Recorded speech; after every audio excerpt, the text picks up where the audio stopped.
that's coming up. Sorry, that was me. I That's forgot good. to record it. Okay, great, thanks.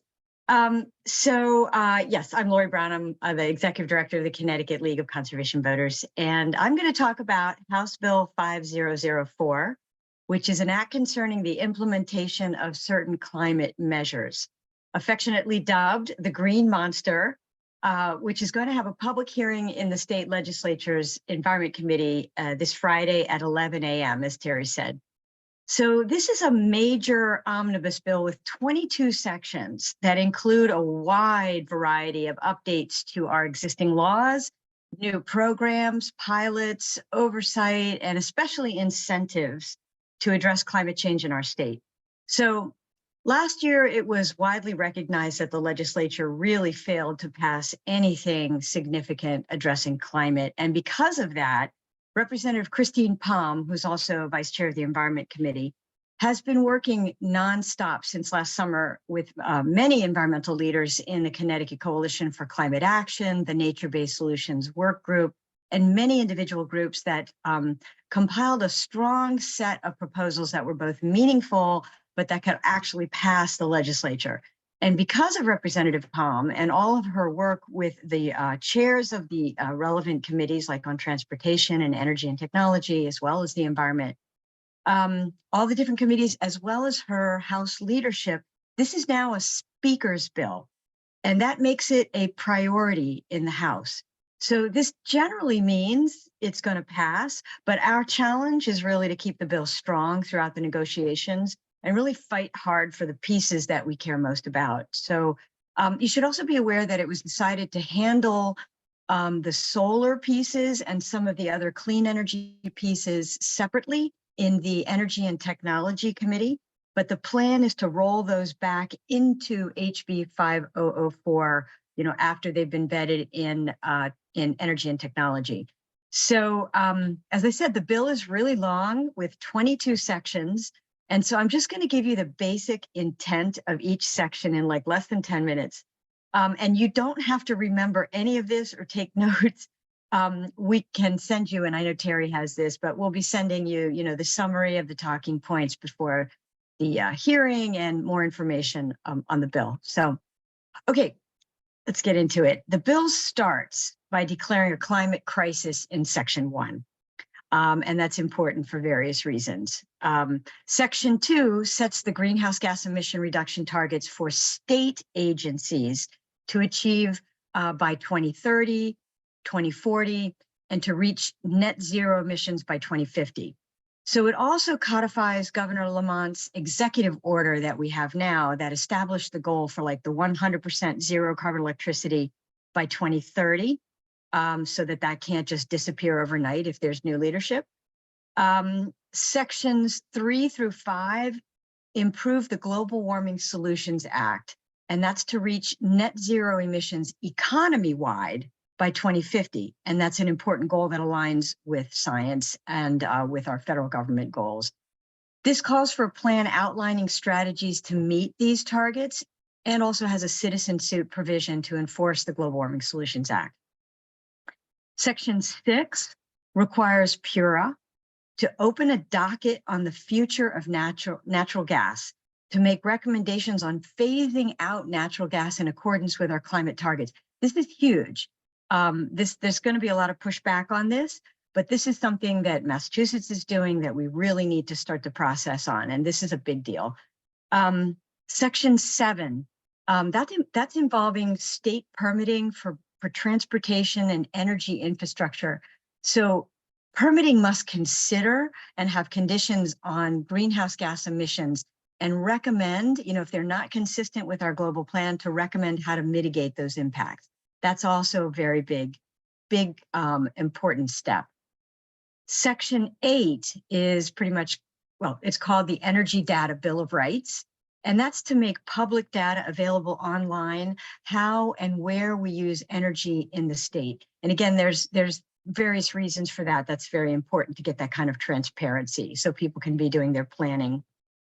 Section 11 creates a new Connecticut Clean Economy Council, and that's going to focus on workforce strategy and job training that'll support an equitable transition to a clean economy, getting away from fossil fuels towards a clean economy, making sure everybody is ready for that in the workforce. Section 12 establishes a pilot project to serve as a new business incubator for zero carbon startup companies. Section 13 removed the limits or the caps on commercial solar programs, and that would be lifted until the federal IRA dollars are exhausted. So that would increase access to those solar programs. Section 14, we're over halfway there. Section 14 increases the state's energy storage targets and increases storage incentives. And that's important because storage really is the next technology that we need to combine with solar. And there's actually a bill in the Energy Technology Committee right now that does incentivize and the combination of solar and storage, which really doubles the value of that energy. Section 15, that increases the reimbursement for school construction by 10% if they include renewable energy or energy efficiency projects in the work. And section 16 through 17, that sets the goal for the installation of 310,000 heat pumps in the state by 2030. That is no small deal. I think that's one of the big things we really need to push for. Section 18 requires municipal plans of conservation and development to actually evaluate the environmental sustainability and the climate resiliency for their towns. And that's for the municipal plans of conservation and development. Section 19 and 20, that requires OPM, the Office of Policy and Management, to develop a model sustainable purchasing policy for municipalities. And funding opportunities for municipalities that actually implement the policy. Almost there, and you can see how many different areas this is touching. Section 21 requires new or renovated state buildings to utilize electrical systems that do not use fossil fuel. And finally, Section 22 requires the DEEP, the Department of Energy and Environmental Protection, to outline a plan and program to use nature-based solutions to address climate change. So that's things such as land acquisition, reforestation, coastal habitats, wetlands, and much more. So all of these are really good things. And I think the business incentives are going to have a lot of support. So I think the advocates can really try to take on some of the heavier lifts. And kind of to go back, I'm sure everybody has a different opinion. There's nothing that's not important in this, but I would say if you're really going to emphasize one or more of these, I would say the Global Warming Solution Act definitely needs long overdue updates. That sets our goals, it sets our sights on where we need to go, and requires some planning. The PURA docket to phase out natural gas, again, that's a big step if we can get that started. The setting permitting conditions on transportation and energy projects, again, a big step, because if projects and the agencies projects are not in line with our Global Warming Solutions Act, then and the emission standards that we have, then they need to figure out ways to mitigate those extra emissions. And then installing the 310,000 heat pumps, no question there. And then finally, the nature-based solutions. So those would be some of the ones that I would suggest, highlighting one or more of those in your testimony, if you can testimony on Friday. And we need all our legislators to co-sponsor this bill, 5004. And we need the public and you out there to turn out in force and be louder than the Yankee Institute and the climate deniers that we heard in the Environment Committee last week. So if you'd like more information on how to testify, we are doing an hour-long training tomorrow at 5 p.m. And I think Terry has already sent the invitation to everyone. So I'll stop there. Awesome. Thank you so much, Lori. Yes, I will. I actually have not yet. I sent it out to our IREGN folks, but I will send out the link for the testimony writing training that the Connecticut League of Conservation Voters is doing tomorrow. I'll send it out when I do my follow-up email. Thank you so much, Lori. That was a lot of information to squish into 10 minutes. I'm very impressed. Folks, if you have questions, put them in the Q&A or the chat, and I will do them at the end. I want to make sure everyone gets a chance to sort of talk about the bill that they need to get the information out on. So now I'm going to go to Anne Hulick. You ready, Anne? Sorry. And she's from Clean Water Action. She's going to talk to us about the PFAS bill, which was just released, fresh off the presses. Thank you, Terry. And thank you, Lori. That was such a helpful overview of that very important bill. I'm going to encourage all of us to get on board and support that. So I want to speak about an issue that many of you, I think, are concerned about, which is toxic chemicals known as per- and polyfluoroalkyl substances, or PFAS. And PFAS have gained a lot of attention over the last few years because they have impacted communities, drinking water sources, impacted farms, just, all of our industries, and impacted health. So we are really excited that Senate Bill 292, which is an act concerning the use of PFAS in consumer products, has been published, and it is a very strong bill. It is language that we support fully. It will essentially expand Connecticut's leadership in reducing, or what we say, turning off the tap of further contamination of these very toxic chemicals. So if any of you don't know, this is a class of over 12,000 different variations of chemical compounds that are unique in that they contain a fluorine-carbon bond, which is the strongest synthetic chemical known to man. They are very ubiquitous in products and our society, and they have unfortunately contaminated sources all the way from the North Pole to the South Pole.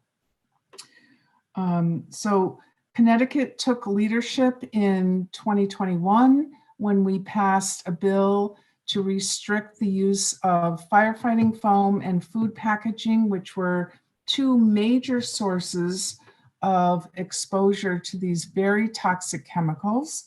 But we need to do more. We are understanding that more exposure to consumer products that contain these chemicals is increasingly impacting our health and contaminating our environment, our water sources, our drinking water, and our groundwater sources.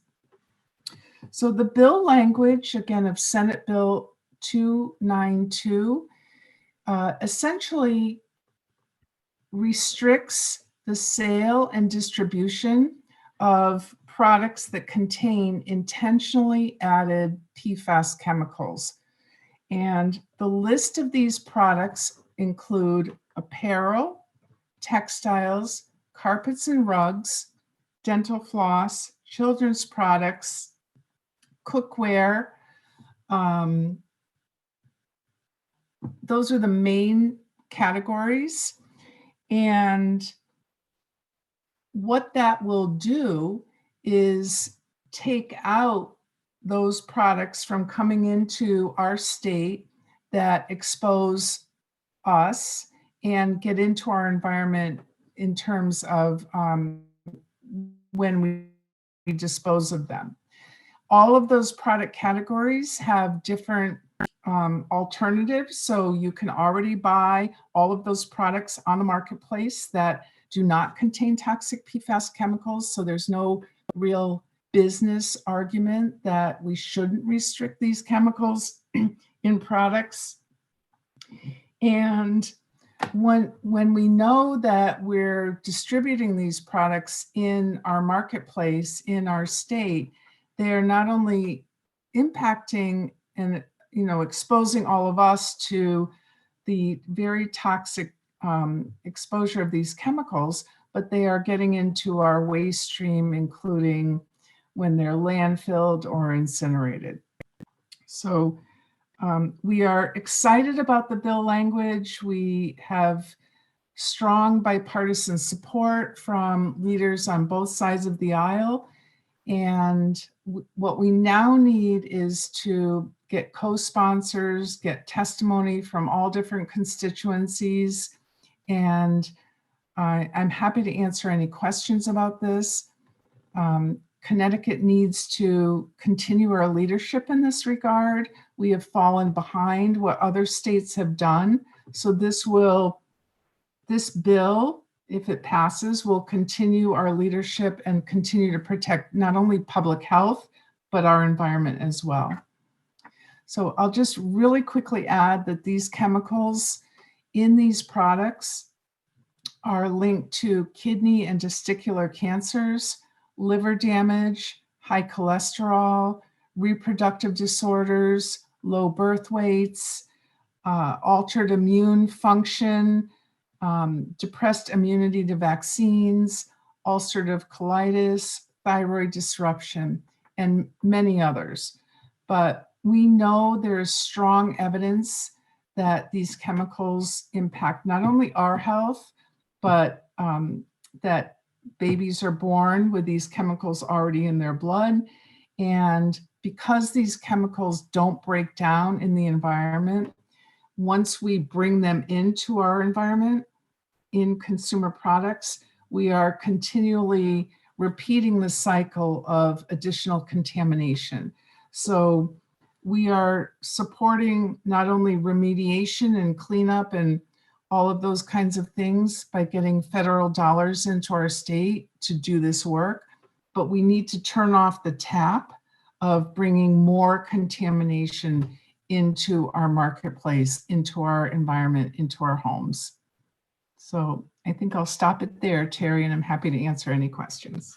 Awesome. Thank you so much. I think we're going to wind up with some questions, but I am going to have people, we'll get to them after the panelists do their presentation. So don't worry, if you have a question, we are going to get to it. Thank you so much, Anne. Yes, PFAS chemicals are known as forever chemicals because they never go away. I think I will have Tara Cook-Littman speak about the neonicotinoid bills. If you're like me, you love the bees and the little pollinators. And Tara has been leading this charge for quite some time. So let's hear about the neonicotinoid bill, SB, what number is it this year? 190. 190, okay. Thank you so much, Terry, for always highlighting these issues, and to Lori and Anne and Mark for also working on such important issues. It's going to be a big day on Friday for hearings, and actually I'm embarrassed to say that I won't be in town. So I'll be cheering everyone on from out of town, but it's a really important bill. I'm going to take for granted that most of you know about neonicotinoids, which we shorten to neonics. They're a highly toxic pesticide that is polluting our water, our land, making us sick, making birds sick, killing off our bees. It's a really big problem. And in 2016, the Connecticut legislature made them a restricted use pesticide, but unfortunately, we know that it's still being widely used across Connecticut. We did a FOIA request, Freedom of Information Act, where we went and reviewed deep filings from certified pesticide applicators, and we learned that neonics are still being sprayed across Connecticut on lawns, on golf courses, and as well as farms. So we really want to, at this point, ban neonics from any non-agricultural use. We'd love to at some point deal with the agricultural uses as well, but we have to take important steps before we can get there. New Jersey, New York, and Maine have all passed neonic bans, so we would not even be the first. We would just be joining our neighbors. And in fact, New York took a step further and banned neonicotinoid coated seeds, which are also a really big problem. A small bird could eat one neonic coated seed and it could kill that bird. So that is something that we need to deal with. The Environment Committee right now seems unwilling to go that far, but certainly in my testimony, I will be talking about the need to ban neonic coated seats as well. But backing up, we have an even bigger problem this year because the language is terrible. So last year and the year before, we actually had really strong language to ban neonics from non-agricultural use. Last year, the bill got out of the Environment Committee, even made it through the Appropriations Committee, and then unfortunately never got a full vote on the House floor or the Senate floor. So we were hoping that the same language would come back this year and we would just kind of be starting off where we left off last year. Unfortunately, the bill that came out accomplishes nothing, literally nothing. It basically rewords the fact that neonics can only be used by certified applicators in a very warped, roundabout way. And I believe this was a mistake. SB 190 actually may ban neonics from agricultural use, which we know the Environment Committee had no intention of doing, but it was so badly worded and they put in so many exemptions for the pesticide use, but forgot to mention using the pesticide for agricultural purposes. So by omission, it looks like this language bans it for agricultural use. But they went so far in this bill to say that neonics could be used for mosquitoes and ticks. And we kind of laughed when we saw that because neonics are not used on mosquitoes or ticks. That's just not a use for neonics. But I do believe what that was it was the roundabout way for them to allow lawn care companies to spray neonics anytime, anywhere, and claim tick and mosquito care. So the first thing that we're asking people to do in their testimony this Friday is to basically let the Environment Committee know that this language is not acceptable, that all it's doing is restating that neonics are a restricted use, and please use last year's language from the bill that was SB 963.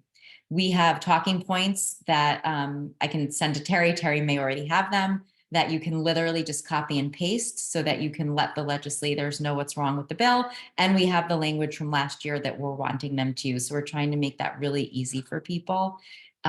Like all of the issues, it's really important that we have people testify. In past years, we've been a little bit more strategic about wanting to keep the amount of people testifying in person to a minimum so that we didn't overwhelm the Environment Committee. But given the language they gave us this year, we want as many people as possible to send in testimony and to show up because this is really unacceptable. This bill language came out as if the industry handed the Environment Committee some language and then that language was just put right into the bill. Oh, another important fact, it exempts golf courses. Golf courses are the biggest offender of pesticide use in the States. And this bill exempts golf courses. So golf courses could just continue spraying neonics. And the main reason actually that lawn care and golf courses use neonics is for grub care. And there are at least 5 other much safer alternatives. And last year, the Connecticut Agricultural Experiment Station testified, and they tend to be fairly pro-pesticide. And they actually said neonics don't work for grub use. So it's time to get rid of neonics in Connecticut. And thank you so much for this time. I will stop talking now, but feel free to reach out to me anytime. And we're also really looking for more people to join our coalition, Connecticut Pesticide Reform, organizations, individual advocates. It's a beautiful combination of both. And we'd love to have you join us. And actually, Tara, why don't you just tell them about your conference on March 11th? Sure, yes. So on March 11th, we're having a neonic conference. It's called Neonics, the New DDT. What you need to know about pesticides harming Connecticut's bees, birds, wildlife, and people. It's taking place at Trinity from, I believe, 12 o'clock to 5 o'clock. We have very well-known experts from around the country actually coming to Connecticut to talk about neonics. And we think that this will be really powerful, and we're hoping that some legislators will possibly come by, and actually some of the speakers that are coming to town for the conference will then also go over to the legislative building and lobby legislators and try to get some meetings and talk to them specifically. Awesome, great. So I'll send out that information about the NeoNIC conference as well when I do the follow-up. So now we're cooking. We are moving right along, so, which is good because I think we're going to have a lot of questions. So now I'm going to turn it over to Mark Gonzalez from the Conservation Law Foundation to talk about the food waste bill. Yes, thank you so much. I'm sorry for being a little late. I was having crazy technical issues. I have a few slides that I do want to share, though. I find I'm a bit more of a visual learner, so I hope this is okay with everyone. But yeah, so our bill this year, very long name, SB 191, an act concerning food scrap diversion from the solid waste stream and the redemption of out-of-state beverage containers.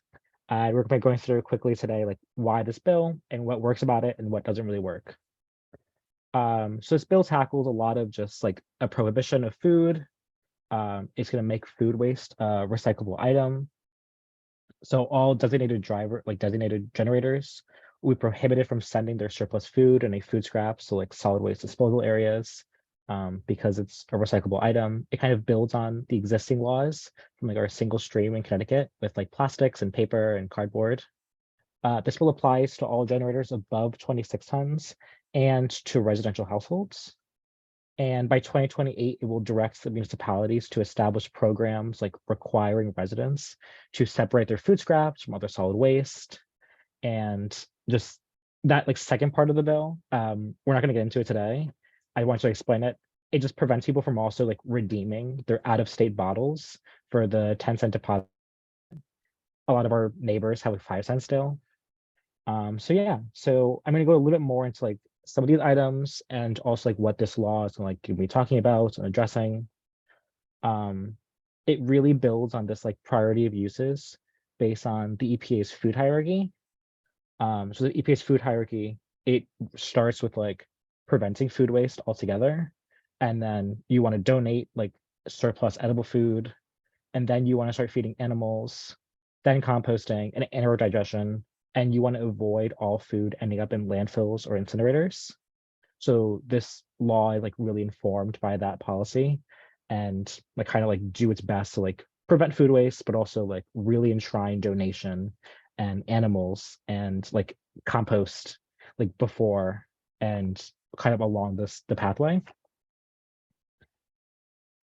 It also places a lot of requirements on these large scale generators, food and food scraps. So the bill works hard to like make sure everyone who's producing over 26 tons of food waste a year has to create a written policy describing their food donation. In this policy, it tackles a lot of issues. Like they spend a lot of the bill language discussing this policy, and they have to like provide education for their staff and for vendors. They have to like make a plan how to like they're going to reduce their waste, how they're going to like streamline this whole process. They have to like find and like partner with like specific organizations, like food rescue organizations. So this is like a really great part of the bill, honestly. They also have to submit an annual report to DEEP. Like in the annual report, they have to like include how much surplus food they donated, how much food, like scraps they were able to like divert for agricultural use or to send to like anaerobic digesters. And they also have to like say who they used. That's kind of to like help with enforcement of, you can't just say that you're doing it and then not actually be doing these things. So this bill does a lot, but it doesn't do everything that we kind of would have hoped it would do. Some of the limitations of this current draft, it misses a lot of the middle generators. The middle generators are basically everyone who are like below the 26 tons, but also are not residentials, like households. So this is going to be like, frankly, a lot of schools, a lot of restaurants. So it's just missing like a lot of people. And then this law does not explicitly prohibit the commingling of materials. It's because it's a recyclable item, there's an existing law saying that you can't reduce like the recyclability of an item, which basically just means that like, you can't do it that's going to like, impair it from being recycled. But if you don't explicitly ban the commingling with like biosolids and like sewage sludge and like toxins, some of like the compost might get like ruined, and it's not perfect. And we would have liked to see that on the bill. It also gives limited opportunity for enforcement, honestly. It kind of directs DEEP to do a lot of the work here, but doesn't really, like I said, next point, doesn't provide any like funding mechanism. So DEEP is not able to hire more staff with current funding. And it basically just asks like these large generators to like submit a report, which plenty of them, it seems like more paperwork. And if there's no one who can like full-time be dedicated to like enforcing and to checking these laws and to like checking on these reports, it's not gonna do too much. So that kind of gets into like, first, financing. Like I said, DEEP has already like can use existing resources. Since it has no funding mechanism, we're hoping some money can go towards from the climate pollution reduction grant. The EPA is giving out a lot of money. Municipalities are going to need money for these programs. It's a really great idea to like let the communities decide how they're going to be doing this law. But if you're not going to give them money for it, not a lot's going to happen, probably. A lot of them will just find like an extra bin at a transfer station to comply. So we're hoping that like EPA money can be spent meaningfully creating like valuable programs. And that kind of gets into, okay, then again, next, like, what can you do? A big one, everyone's been saying it, is submitting written testimony. In your written testimony, like you can say like it should include middle generators, or you should be like helping to fund this program, or it should have like a few more like EJ considerations. I imagine that's where a lot of the testimony at CLF will be submitting. But there's also like, we're also hearing this bill again on Friday. Just learning who your lawmaker is and continue to stay educated, like you are all doing by being here today. And then again, just asking any questions. I'm excited to talk about this bill. I've been doing this. I've learned more about trash in the last like few months of my life than I have in like many years before it. So I'm excited to share and to just like continue this like conversation with everyone. So yeah, thank you so much. All right, great. Thank you so much. Wow, that was terrific. That was all, the four of you are amazing. That was so much information in the space of 37 minutes. You guys are champions. So actually, I noticed Reverend Ed Hortzman, who's one of our IRE Gen's new board members, raised his hand a while ago. So I'm going to allow him to talk. Hopefully he didn't. Reverend Ed, are you there? I'm here, but actually I'm all good. Oh, you're good. Okay, you got your quick question answered. All right, that's fine. Thank you. All right, so here, let me get into some of these questions. Let me find them. Oh wait, nope, I wanted the Q&A. Excuse me. So Merle wanted to know for the PFAS bill, does Connecticut have a mechanism to monitor products that would have PFAS in them? I'm sorry, Terry, can you repeat that? I Sure. lost a Does couple. Connecticut have a mechanism to monitor products that would have PFAS in them? No, very good question. So this bill, as proposed, actually does require DEEP to collect information from any manufacturer that is selling or distributing products containing intentionally added PFAS, to report to DEEP those products. So DEEP will be collecting, information and have a database that not only they can use, but theoretically could be available to the public so that we know what products contain PFAS that are coming into our environment. So that is a really important component of the bill. And we hope that there's no opposition from DEEP to accept that bill language. So Barbara had following up on PFAS, Barbara had a question, said, are PFAS chemicals in our mattresses and upholstered furniture in the foam? If so, aren't these mandated to be in our furniture as fire suppressors by federal law? Yeah, good question. The answer is no. So PFAS chemicals are generally not, they're different than flame retardant chemicals, although both are toxic. So PFAS chemicals are often found in mattresses or furniture or textiles to make them water resistant, stain resistant. So,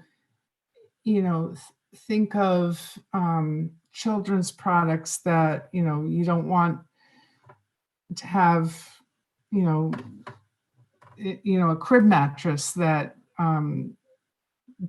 you want to have a crib mattress that resists fluids, things like that. So these chemicals are anti-grease, anti-stain, water resistant, things like that. So they're not the same as flame retardant chemicals. And there is no law restricting either one of those classes of chemicals in our products.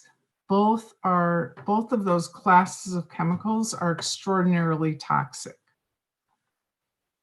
Susan asked, and I think this is probably related to neonates, although said, how about for veterinary use? I saw that. Yes, I'm sure it is about neonics because neonics do appear in many veterinary products.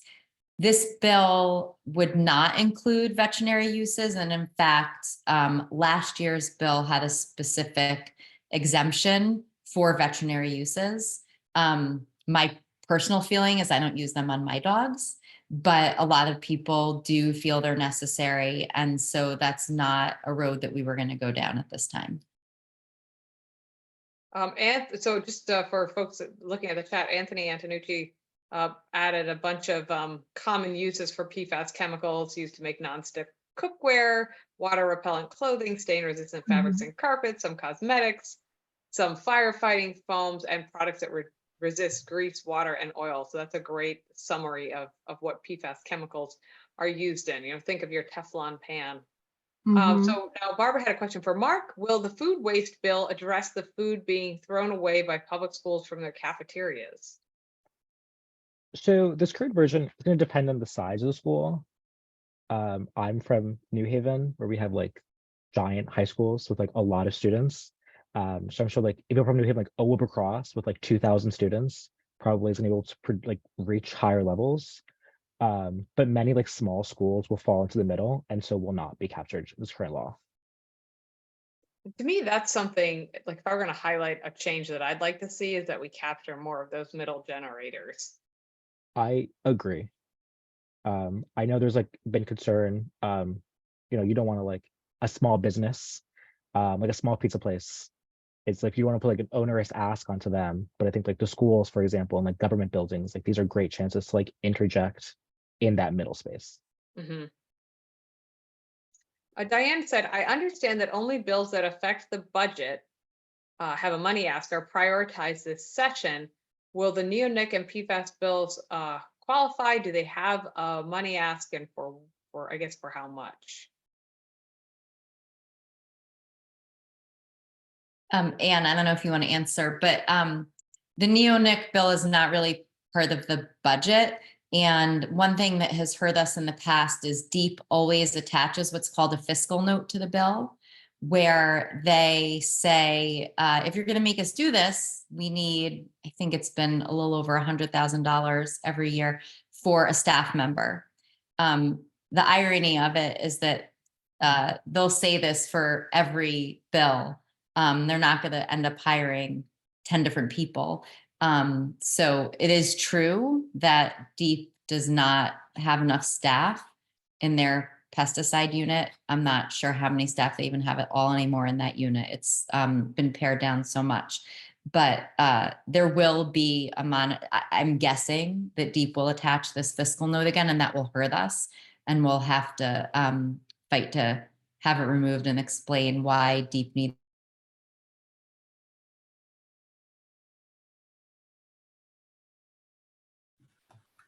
I think I just lost Matt. Tara, you froze? You froze there for a second. Explain why DEEP needs to, and then I think I lost you. Oh, I'm sorry. Yeah, my connectivity is a little wacky tonight. Did you hear the part about them attaching a fiscal note? Yeah, so it was like, we're gonna have to talk, get them to remove it and explain why DEEP should. I was very Oh. excited. What's next? I don't remember what I said, but I mean, DEEP in general, and this is a conversation we have often, needs more staffing. Right, They're not wrong when they attach that fiscal note. They need more staffing. We just don't like when they attach it to our bill, and then it makes it harder to get a bill through, right. especially in a short session, because we're So, over the budget already. right, that makes sense. Mally wanted to know, is Roundup a neonic? No, so Roundup is a different type of pesticide, also quite dangerous, and something that Connecticut pesticide reform talks about tackling down the road. But that is glyphosate, which is a different chemical compound. And while neonics are used mostly for pests, glyphosate is used mostly for weeds. Gotcha, thank you. That was very clear. Roland has a question. Is writing your legislator about a particular bill advocating for the bill's passage the same as submitting testimony? Lori, I'm going to hand that to you because you've got your training I knew it. tomorrow. Yep, I knew that was one. Yep, it's different actually, but they can be tied together. What you want to do is make sure when you submit testimony, it's going to the committee of cognizance. So you want to make sure to get your testimony in so that the members of that committee can see it before, you want it in before they actually have the committee meeting or hearing, because that's when they're paying attention. But your lawmaker may not be on it, the committee that's hearing the bill. So what we're suggesting is that people make sure they send a copy of their testimony to their lawmaker and saying, hey, I want you to know I just testified on this, it matters to me. And that's kind of like a double whammy. Wow, you're not just calling their office, you took the time to testify, and they know that you know that they know. So I would say absolutely both. Great, thank you. And I'm going to actually to go to another of Roland's questions. How can DEEP enforce the regs with any of these 4 crucial bills without additional funding? When DEEP says it can support SB 191 without additional funds, how can that be? And I think part of it is the additional funding that's available through the federal government. And I think that's I mean, I think it's already been mentioned at least twice for the climate bill and the food waste bill that the state can apply for funding to support these programs. Lori, am I on the right track? I'm sorry, I was actually reading. I'm sorry, I was just sorry. reading some of Well, the questions. so someone was saying, how can they enforce any of this without the additional funding? And I was saying, well, it sounds like at least in a couple of the bills, there's federal funding available that can support our efforts, as long as we pass the bills to indicate that we need the funding. Well, they're looking, I mean, the whole game right now is that people are looking to see where there's already existing programs with monies that can be moved around. Of course, that sort of ends up, pitting people against each other in terms of fighting for the dollars. And this is all with the backdrop of this huge battle over the fiscal guardrails. So everyone is like really upset about not being able to tap the monies that are needed to do, you can't implement programs without funding. So they are being creative. You're right about the IRA money.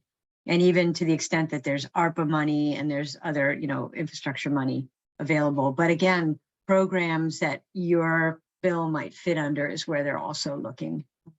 I heard something about like limits of like 5 million per committee or something crazy, or per bill. I forget exactly what it is, Wow. but they've actually started like putting like caps on like what you can expect to get for your bill and no more. So, So Mark, and- so Ian had a question for Mark, and but this is probably, so probably goes for most of the bills. We definitely want people to testify in favor of SB 191 while strongly suggesting adding the amendments you mentioned to make it more effective. Is that correct? Yeah, I think this goes for all the bills also. If they see a lot of testimony, like we support this bill, but with this, like they pay attention to those things. Like if everyone is saying the same things, like advocating for the same amendments, like it's like, oh, this probably means something. So actually, now I'm gonna toss that question over to Tara. With a bill that needs so much work, are you still suggesting people say, I support this bill because I want to see action taken on neonics, but as written, it is not going to do anything and we need to make these changes? Yes, we are asking people to click support and not oppose, even though if this is the bill that ended up in front of the Senate and House, we would oppose it. But for now, we are asking people to click support. And it's really simple because we had the language we wanted last year. So we're just asking people to say to them, please use the language from SB 963 from 2023. It's that And simple. how hard is it for them to just swap out the language? So they can easily do it after the hearing. Okay. Yeah. And so now this actually goes to the Greenwich DTC's question. What are we going to do about the terrible rodenticide bill? And I believe the rodenticide bill is a similar scenario where the advocates are very disappointed in the language. It didn't do much to protect the wildlife from the rodenticides that are being used. I testified last week asking for them to make it much stronger and saying that, I supported action, but I was disappointed in the language, blah, blah. So Lori, are you familiar with the rodenticide bill? Can you speak on that in any? yeah, I mean, it is the same issue as that happened last year with both the neonics and the rodenticides. They came out of the gate, completely lacking. Well, not so much the neonics, right? But the rodenticides started last year as well, not doing anything. Basically, the rodenticides what we're trying to do is ban the actual use. It's already a restricted use, but until you actually ban the use and application of it, there's absolutely nothing to stop all of the pest control companies simply using it in, overkill, overkill and continuing to kill the raptors. So, and yeah, for people who aren't aware, so the rodenticides in question are these second generation anticoagulants. I believe that's correct.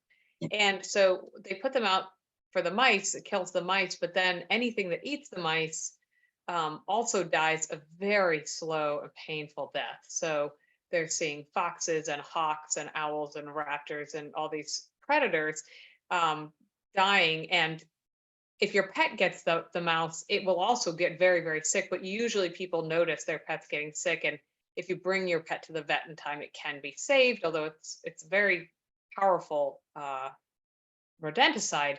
But the wildlife, by the time anyone finds them, even a wildlife rehabilitator, it's too late. So the fact that the pest control folks are still allowed to use it is the problem, because the wildlife doesn't know who put it down. And there are many alternatives to this particular class of rodenticides. So when I submitted my testimony, I asked them, I said, I understand that we have to be able to control this, but I really want to see stronger language on this. This is not a way to treat wildlife.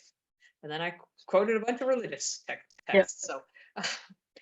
So Michelle said, just a comment, Fairfield Public Schools have funded and rolled out composting in all of its elementary schools in the past few months. It's been very successful so far. It would be a great program to study and model for future programs / bills. So, I mean, I find that I hope success stories like that actually catch the attention of the legislators, because, I think they should take heart that this is actually already being done.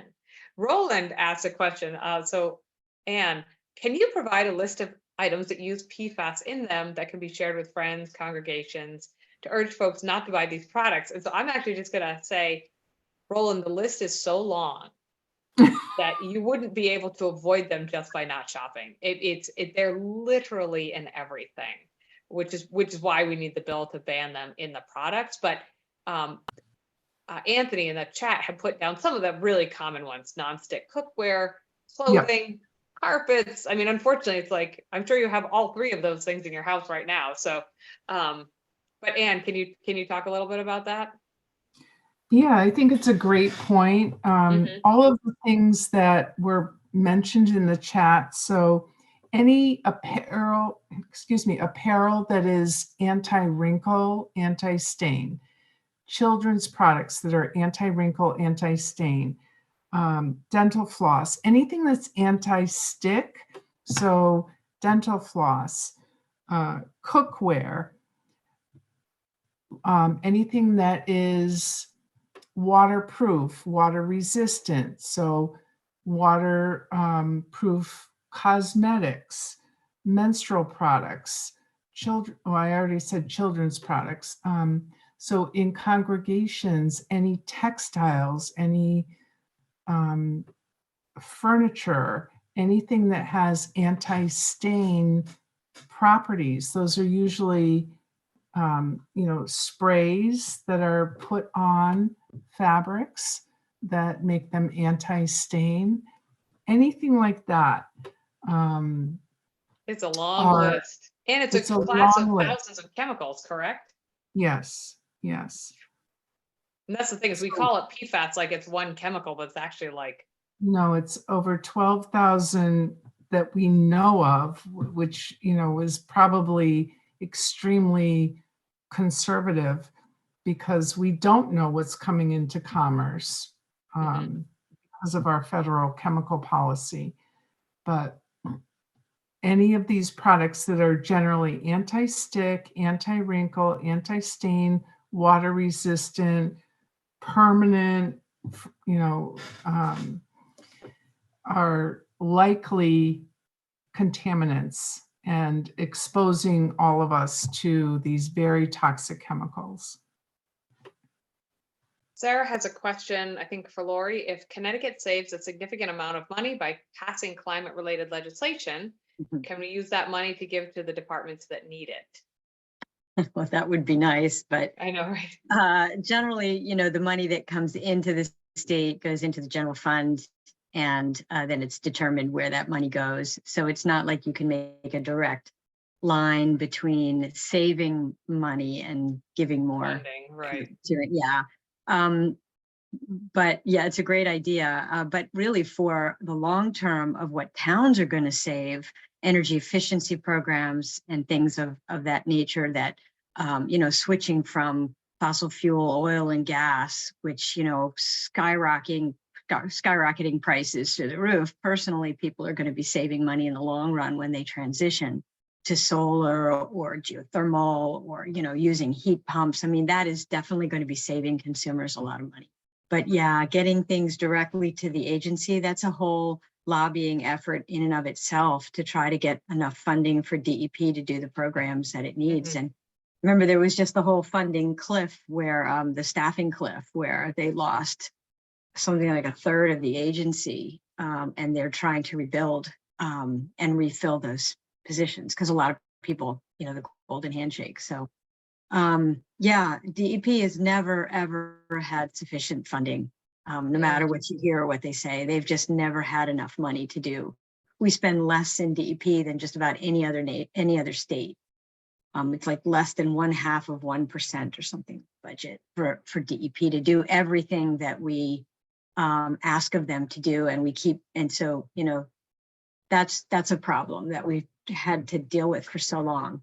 And that's in comparison to other states, how they fund their Yeah, I departments? mean, other states, like there was a whole program before I even, like 20 years ago, it's like, 1% for the environment. There were buttons, everybody was trying to get 1% for the environment to go to DEP and couldn't even get that.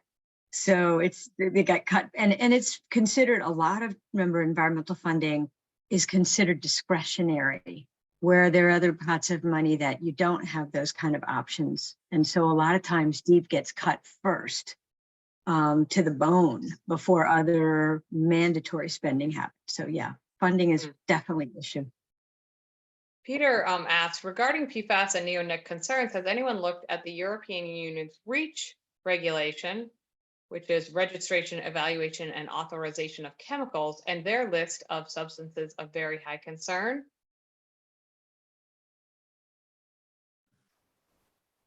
Yeah, I can just jump in. Yes, we are well aware of the restrictions in the EU. They are far ahead of where we are in the US. They approach chemical policy from a different mindset in that they look at the precautionary principle and identify hazardous chemicals and chemicals of concern, and then they restrict those based on evidence and want to protect health. We in the US have a, kind of a different approach in that we, excuse me, we require science to sufficiently determine that chemicals are impacting human health and the environment before any restriction can occur. So we have a very different system, but we rely on what's happening in the EU with respect to PFAS and many other chemicals, and help, and use that information to drive the policy implications and things that we're trying to push.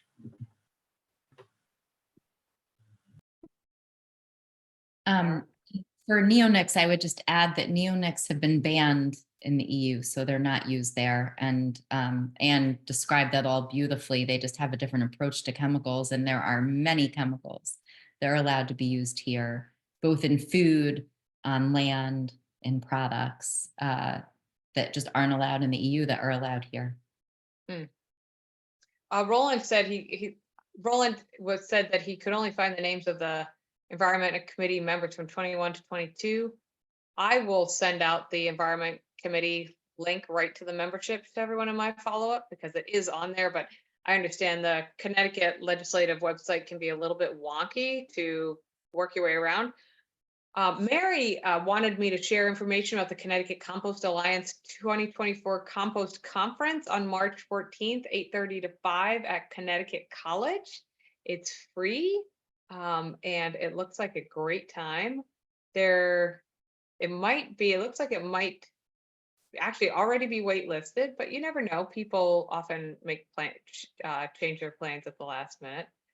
Mary, why don't you email me that information at my email, and I will include that information in my follow-up. Okay, food waste bill from Diane. Here's a question. Can participants on this call ask the Environment Committee specifically add that entire school districts be combined, often with over a dozen individual schools, and that they can and should combine in order to reduce costs? I'm imagining that would be to make them qualify for the larger, like aggregate them together. Yeah. So honestly, I'm not sure. I can pretend. I know there's been some conversation, even with the existing law, as to like, because it's not very well defined. I was meeting with someone from Wesleyan, and they were like, Wesleyan produces 26 tons for sure, but like no individual dining hall does. And we've never gotten like a clear answer as to like, do we have to? So I definitely think some like clear language in this like bill, like advocating for like very clear, like a school district is 26 tons, like a university is 26 tons. Because it seems like everyone's doing it a little bit differently throughout the state right now. Thank you. Alice wanted to know, with SB 191 and the Climate Pollution Reduction Act, how doable would getting these funds be for municipalities? Does the bill facilitate access to these kinds of funds through COGs for the COGS? So, Council of Government. Yeah. So I think the state in their climate pollution reduction grant submitted the funding request for food waste. It could have also been the COGS. They all were coming at the same time, and a lot of things are being read at once. I'm pretty sure it's the state that asked for the money. So the state would be the one to like distribute. So I don't think it'd be like the individual laws.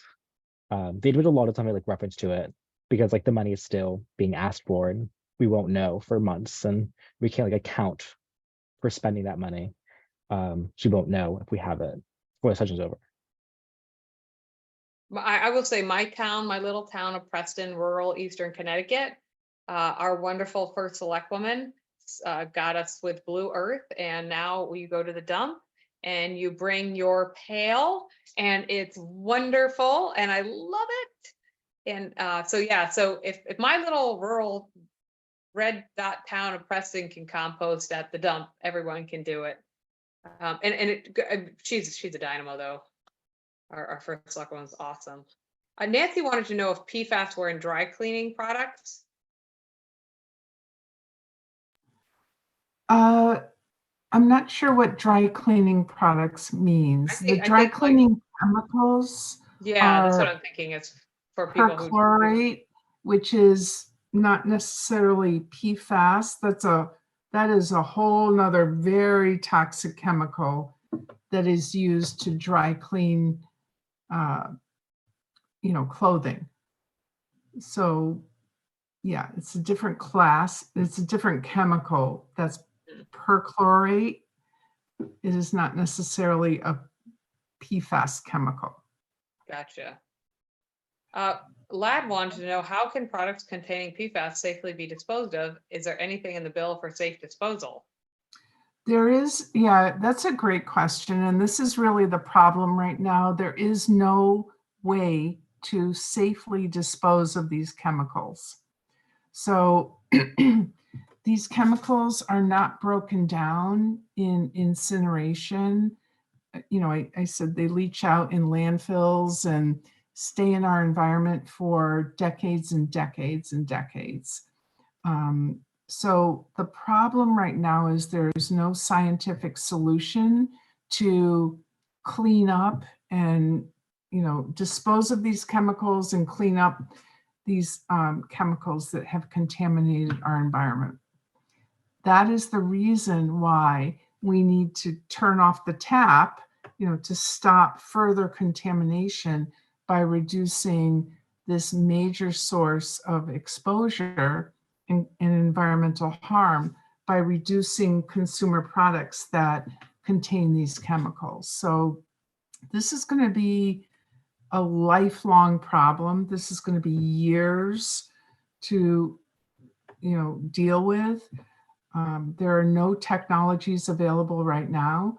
So Can you mention PFAS in artificial turf? Because that's something that seems to be going Sure. in every town. Yeah, this is a big, big issue and a big concern for so many people. I get calls about this all the time. So PFAS is prevalent in artificial turf. It's actually used to make the blades of grass, the fake grass. And there is some newer research that is showing that PFAS chemicals leach out of that turf and get into our soil and, any water sources nearby, et cetera. Also expose people playing or, interacting on that turf. So PFAS in turf is a huge, huge concern environmentally and from a human health perspective. And honestly, many states are considering bans on artificial turf, not only for PFAS, but for the entire scope of toxic chemicals in turf, as well as they're made from plastic. But we know in Connecticut, I hate to say this is a non-starter. It is not something that is going to be adopted right now and supported right now. There's still a lot of, I think Tara talked about some of these, perceptions. There is still a lot of focus on artificial turf as being great.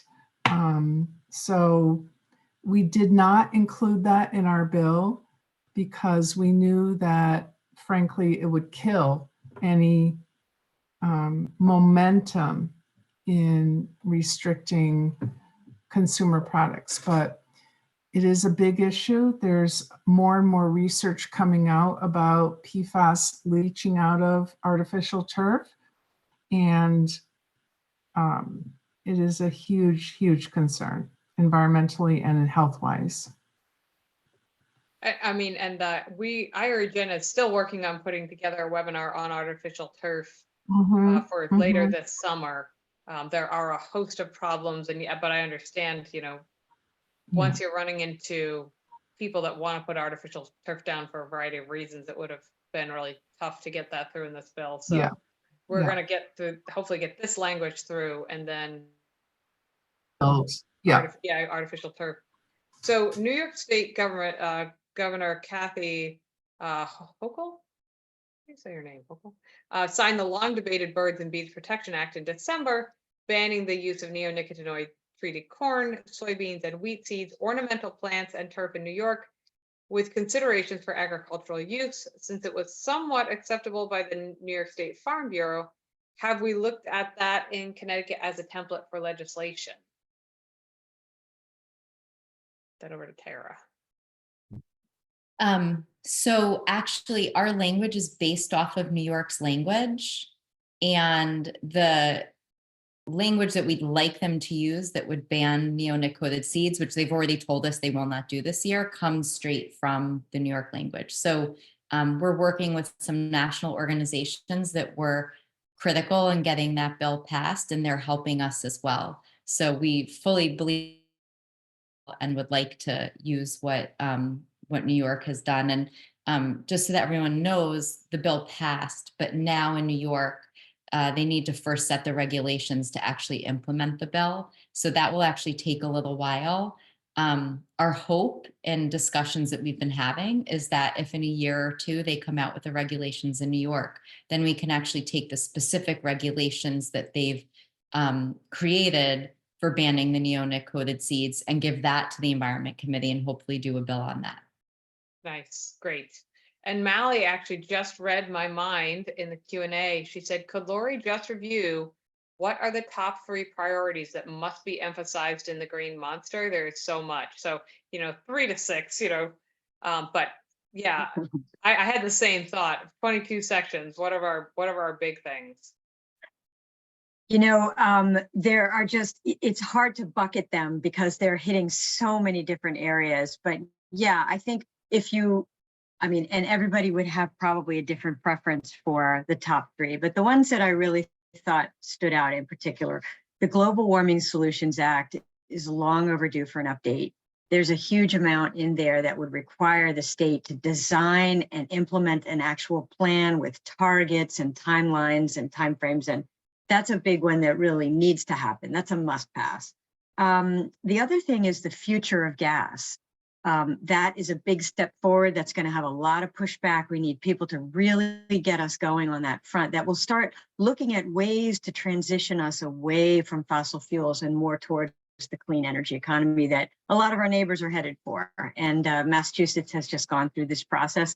We don't want to copy their process, but they've arrived at a point where we could probably get there a lot faster. But and then the third thing is definitely the 310,000 heat pumps. That's such a huge, that's really probably the thing that's going to get us to energy efficiency faster than anything else. Just people don't understand what heat pumps are and what they do, but it is the thing that's going to really take over in terms of reducing energy costs. And so those would be the top 3.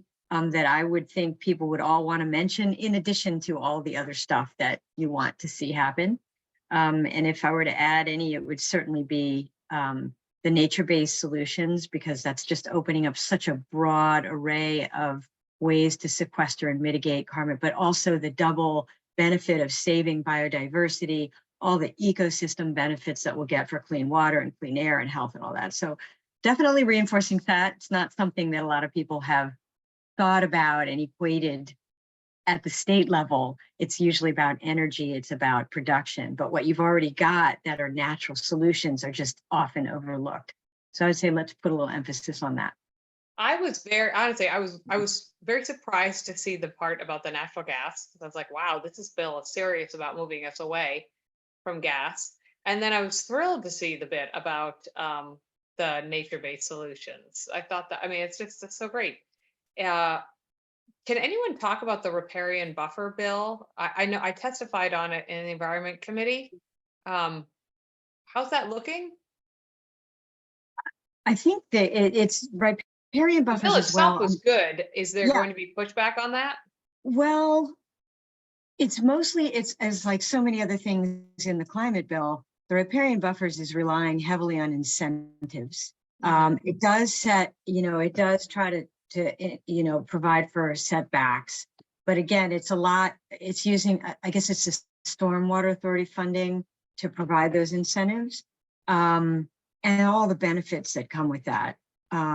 That's one of the nature-based solutions that could end up being in the legislation. I mean, I know it's a separate bill, but that could also be wrapped in. Right, to the and climate that's actually something I wanted to say is that some pieces of some of the bills that are currently in the Energy and Technology Committee or just separate bills could eventually be wrapped up into one big omnibus bill. So there were several solar bills last week in the Energy and Technology Committee. I testified on 7 bills in the Environment Committee last week. So we could see something even bigger than what we're looking at now. So we just need to make sure that all of the pieces that we really want make it through their various committees so that they can then be combined.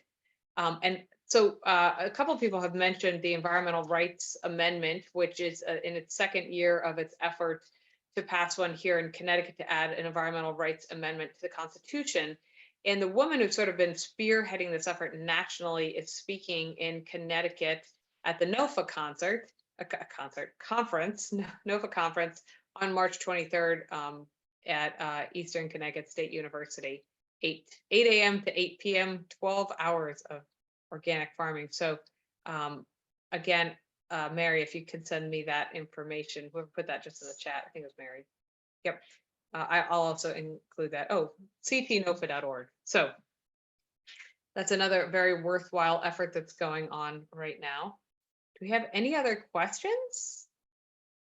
Been a spicy conversation of environmental legislation. It's great. I feel like we've had a lot. What's interesting is I've definitely had some people in the chat and I couldn't get to quite all of it, but one person said several West Hartford elementary schools do compost food waste and they're planning to expand to the middle and the high school. So people love their compost, quite frankly. We really do. I mean, we really do have to get food waste out of the solid waste supply, but compost is really all fun. I think Mary just said we are all superstars. Thank you so much for your insights and helpful advice. You guys are superstars. Are there any other questions, folks? Anything else you guys want to add? So actually, just to reiterate, Lori Brown and the Connecticut League of Conservation Voters is hosting a testimony writing training from 5 to 6 tomorrow online. The Energy and Technology hearing is Thursday. They're hearing 2 bills. They're actually hearing, they're hearing several bills, but there's one on a study on geothermal. I believe the ask is that we don't actually really need a study. We just want geothermal. Is that correct, Lori? You're muted. Sam Danowski was actually sent around information on that. I haven't had a chance to really go in depth in it. So. Okay, so, and then the other thing is there was actually looking at natural gas and the renewable portfolio standard. That's a bill that we're actually opposing. I think it's SB 300. Yes. Anybody familiar on that? Yeah, that's basically expanding natural gas. I mean, it was like right. No, it's basically what I think the Yankee Institute they were able said? to extract out of the co-chairs to appease the other side. Okay. So So definitely, we'll be opposing that. yes. And so the energy and technology hearing is Thursday. The Environment Committee hearing, where these 4 bills will be heard, is Friday. The most powerful thing you can do is sign up to actually speak. It will be a very long hearing. If you want to go in person, you'd be prepared for a long day. If you sign up virtually, you will get a number, and then you sort of have to guess when you're going to go. So to give you an idea, I was number 25 for the Energy and Technology Committee. But usually what happens is it starts in the morning, and then public officials testify for a while because they get grilled so much. And by the time they get to the public only gets 3 minutes apiece. And sometimes the legislators will ask them questions, but they don't really you don't really speak for that long. So, but I was number 25 on Thursday at the Energy and Technology Committee meeting. The hearing started, I think, at 10, and I went at 4:30. So the Environment Committee meeting, I would imagine, is going to have a lot of people. I mean, I know that the most powerful probably to be in person, but if that's just not possible, virtual is also great. Showing up to speak for 3 minutes or 2 minutes to talk about the bills you support and why is powerful. Submitting written testimony is also very powerful. It doesn't have to be long. You don't have to provide tons and tons of science and data. They're going to hear that from the officials. They're going to hear that from the advocates that do this all day long.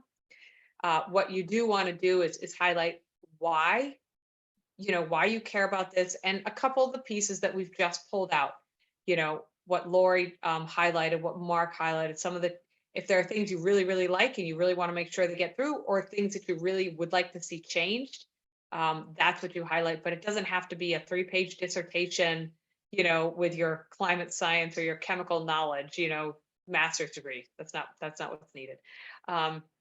So that's coming up. IREJN is doing a legislative prayer breakfast on Tuesday, April 16th from 8:30 to 10. Breakfast will be available at 8:30. Our program will start at 9 a.m. We already have some great people. We're offering prayers from a variety of different faith traditions on different subjects. So someone will be praying about clean air, someone will be praying about clean water, someone will be praying about justice. It's going to be a great mix. Reverend Mia Douglas is going to close us with a sung benediction. If you've ever heard her sing, it's amazing. So I hope that, if you want to join, please do. Oh, and when you're writing your testimony, if you are a person of faith, please feel free to mention that in your testimony. Tell them where you attend services. I've got a sign-on letter for the climate bill right now, and I've been told from other advocates that are talking to legislators and their staff and stuff that it's very powerful to hear from the religious community. So make sure when you write your testimony, tell them who you are. Let's see here. Anything else? Everyone's saying great, good job. Great discussion and lots of helpful information from Lynn Fulkerson. Lynn, you're the best. I have one more event. I'll send this to you also. For people who want to get involved, it's gonna be a very long day on Friday, but next Friday, March 15th, Sierra Club is hosting an advocacy lobby day, basically. I will send you the registration links that you can also send to everyone. But it's a great chance to hear about these bills and more bills. I will be speaking again in a suit, not a hoodie, next time. But also it'd be a great chance afterwards to meet with your lawmakers. And we're trying to organize groups of people from the different constituencies. Nice. So if you're nervous to talk to them, you can just go with a representative who will speak for you, but you're making your folks seen and heard still.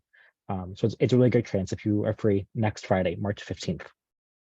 Next Friday. Someone said you can actually save the chat.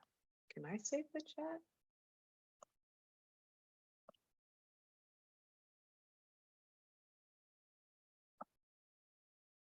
Save the chat. It's great. Okay, terrific. Now I have all that information in the chat. It's only been 4 years of the pandemic and doing webinars, and I finally learned something new about Zoom. All right, I think we are done. So Melissa just said, where can I find a written summary about the bills? What is good and what needs work? Honestly, I think we're all putting that together right now. Some of the bills were just released Thursday, Friday. So we're just kind of looking at them now and getting our heads in the game. I will definitely, I'm working to put that up on our website. IREGen is about to launch our new website. We are days away from it. So it'll be up there, but it's also, there's going to be a tiny bit of a delay just because we're all trying to assimilate all the information and get people to register and testify and whatnot. So, all right, thank you. Thank you so much to my panelists for joining us on this Monday evening. I'm so grateful for you guys, for your advocacy, for your passion, for your compassion, and for your time. Thank you, Terry. Really appreciate you doing this. Absolutely. Thank you so Thank much, you. Terry. We will all see you up at the Capitol. Yep. See And thank you so y'all. much for, yeah, exactly. Thank you so much to all of our attendees for joining us this evening. Good night, everybody.